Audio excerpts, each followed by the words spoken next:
जब से मेरी उम्र 17 साल की ही थी तब से मैं और मेरे डैडी बहुत ही ज़्यादा आर्ग्यूमेंट करते थे। वो बहुत ही ज़्यादा हॉट हेड थे। ओवर द ईयर्स हमारी आर्ग्यूमेंट बहुत ही ज़्यादा हाइपर होने लगी। बात इस तक पहुंच जाती थी कि मुझे घर छोड़ना पड़ता था 1-2 दिन के लिए, ताकि मेरे डैड का सर ठंडा हो जाए, फिर मैं अपने घर में फिर से वापस चला जाऊँ। आर्ग्यूमेंट काफ़ी पर्सनल चीज़ों पे होती थी जो कि मैं आपको बताना नहीं चाहूँगा। जब भी आर्ग्यूमेंट होती थी मैं अपने दोस्त के घर पे चला जाता था या फिर किसी होटल में चेक इन कर लेता था। मैं तभी 22 साल का था। तभी एक बड़ी फाइट के बाद मुझे फिर से अपना घर छोड़ना पड़ा। मैं एक होटल में चेक इन हुआ। होटल के मुझे एक दिन के $100 देने पड़ते थे, लेकिन मेरे पास कोई ऑप्शन ही नहीं था, तो I have to do it. Mostly मेरे और डैड के बीच में झगड़ा नाइट टाइम में होता था, लेकिन इस बार कुछ शाम के 5 बजे हुआ था। तो मैंने डिसाइड किया मैं होटल के पूल साइड में हैंग आउट करूंगा। ये काफ़ी फनी चीज़ थी कि उस होटल में सिर्फ मैं ही एक अकेला कस्टमर था। पूल वॉज एम्प्टी, हॉलवे भी एम्प्टी था और लॉबीज भी एम्प्टी थी except for the desk worker. लेकिन फिर इट वॉज जस्ट अक्टूबर और हम लोग कोई वेकेशन स्पॉट पे तो नहीं रहते थे जहाँ पे क्राउड आए। मेरा रूम 2nd फ्लोर पे हॉलवे के मिडल में था। आई हैव नो आइडिया उनका पूरा होटल तो खाली था, मुझे ये रूम क्यों दे रखा था। पूल साइड पे थोड़ा टाइम बिताने के बाद मैं अपने रूम में चला गया। मैं अपने रूम में लेटा था, तभी एक हल्का सा टैप हुआ मेरे रूम के दरवाजे पे।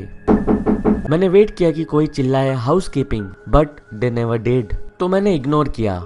एंड टू माई सरप्राइज मैंने अपने डोर पे डू नॉट डिस्टर्ब का टैग लगाया था। फिर भी मैंने सुना डोर नॉक खुलते हुए और धीरे धीरे दरवाजा खुलते हुए। मुझे लगा हाउस कीपिंग है, तो मैंने कहा कि नो थैंक यू, अभी नहीं। मैं एम्प्लॉय की शक्ल नहीं देख पाया क्योंकि वहाँ पे एक दीवार थी जो कि बेड से दरवाजे का व्यू ब्लॉक कर रही थी। देयर वॉज अ पॉज और मैंने फिर से अपने आप को रिपीट किया। फिर मैंने दरवाजे को जोर से स्लैम करने की आवाज सुनी। इट एक्चुअली पिस्ड मी। मैं वहां से उठा और उस एम्प्लॉय को चेस करने लगा, ये कहने के लिए कि इट वॉज रियली रूड। मैं अपने रूम के बाहर निकला हॉलवे में। मैंने लेफ्ट में देखा, कोई नहीं था। मैंने राइट में देखा, वहां पे हॉलवे के एंड में मैंने एक औरत का पैर देखा जो कि सीढ़ियों से नीचे उतर रही थी।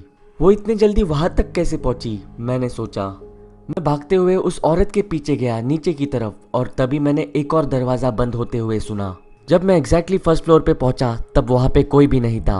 वहां पे बस रूम के 20 क्लोज्ड डोर्स थे। मैं बहुत ही ज्यादा कंफ्यूज था और बहुत ही ज्यादा फ्रीक आउट हो रहा था। मैं नीचे रिसेप्शन में गया उस एम्प्लॉय के बारे में कंप्लेंट करने के लिए। रिसेप्शनिस्ट ने मुझे कहा कि डैट मस्ट बी रोजा और वो उसको क्वेश्चन करेगी वो दरवाजा जोर से स्लैम करने के बारे में।